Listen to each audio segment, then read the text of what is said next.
সুপ্রদর্শক, আসসালামু আলাইকুম। কেমন আছেন সবাই? আশা করছি সবাই অনেক অনেক ভালো আছেন। বরাবরের মতো রাজ আহমেদ সবাইকে স্বাগত জানাচ্ছি। তো স্ক্রিনে দেখতে পাচ্ছেন এই ভাইয়ের অপারেশনের 7 মাস হয়েছে। তো এই ভাই সম্পর্কে আমি বিস্তারিত জানাবো। তো ভিডিওটি শুরু করার আগে একটু বলে দিই, আমরা যারা নতুন গাইনোকোমাস্টিয়া পেশেন্ট আছি, এখন অপারেশন করিনি, তারা কিন্তু সবসময় একটা ডিপ্রেশনের মধ্যে থাকি। এই একটা ডিপ্রেশনই কিন্তু আমাদের কোনো কাজ করতে দেয় না। যারা স্টুডেন্ট আছি তারা কিন্তু পড়াশোনায় মনোযোগ দিতে পারি না। যারা চাকরিজীবী বা ব্যবসায়ী আছি বা যে কোনো কর্মক্ষেত্রে আছি, তারা কিন্তু ওই কর্মে ফোকাস করতে পারি না শুধুমাত্র এই গ্যানোকোমেশিয়া প্রবলেমের জন্য। তবে টু দা পয়েন্টে বলতে গেলে, আপনি যদি একজন গ্যানোকোমেশিয়া পেশেন্ট হন তাহলে কিন্তু একটাই উপায়, সার্জারি।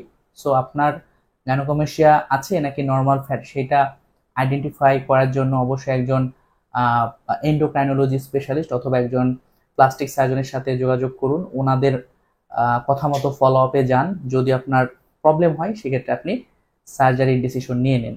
না হলে দেখা যাচ্ছে যে বিভিন্ন জায়গায় ঘুরবেন, বিভিন্ন হোমিওপ্যাথি ওষুধ খাবেন, টাকা এবং সময় দুটাই কিন্তু নষ্ট হবে। সো একজন এন্ডোক্রাইনোলজি অর একজন প্লাস্টিক সার্জনের সাজেশন নিয়ে আপনি আগে আইডেন্টিফাই হন যে either you are gynaecomastia patient or not. যদি গ্যানোকোমেশিয়া হয়ে থাকে তাহলে ডিসিশন নিয়ে ফেলবেন যে হ্যাঁ, আমি সার্জারি করব।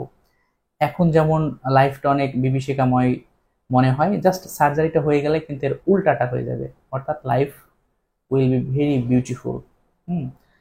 তো এই কথাগুলো কেন বললাম, অনেকে আমাকে কমেন্ট করেন যে ভাই, আমার গাইনোকমেশিয়া আছে, আমি ওষুধ খেলে ঠিক হয়ে যাবে কিনা, ব্যায়াম করলে ঠিক হয়ে যাবে কিনা।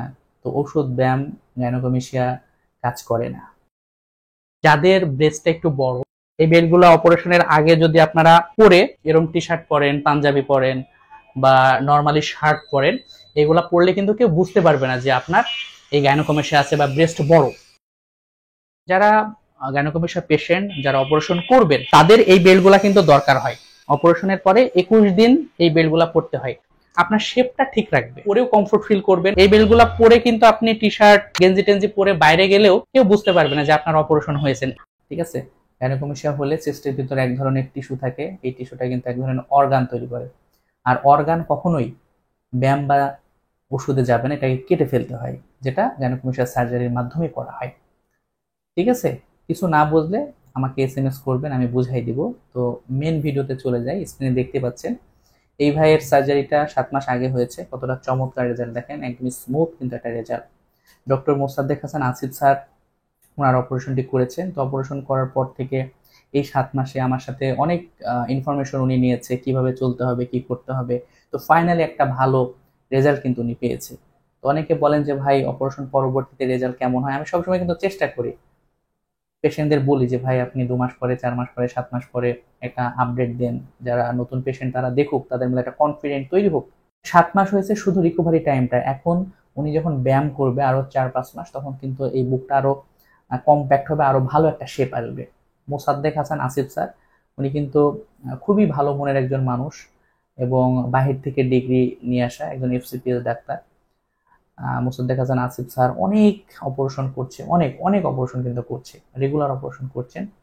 তো আপনারা যারা সার্জারি করতে চাচ্ছেন তারা নিঃসন্দেহে যোগাযোগ করতে পারেন। আশা করি খুব ভালো একটা ফিডব্যাক পাবেন। স্ক্রিনে যে নাম্বারটি আছে সেই নাম্বারে হোয়াটসঅ্যাপ করবেন, এরপর আমি সবকিছু বুঝে দেবো, তারপর আপনি একটা ডিসিশন নেবেন।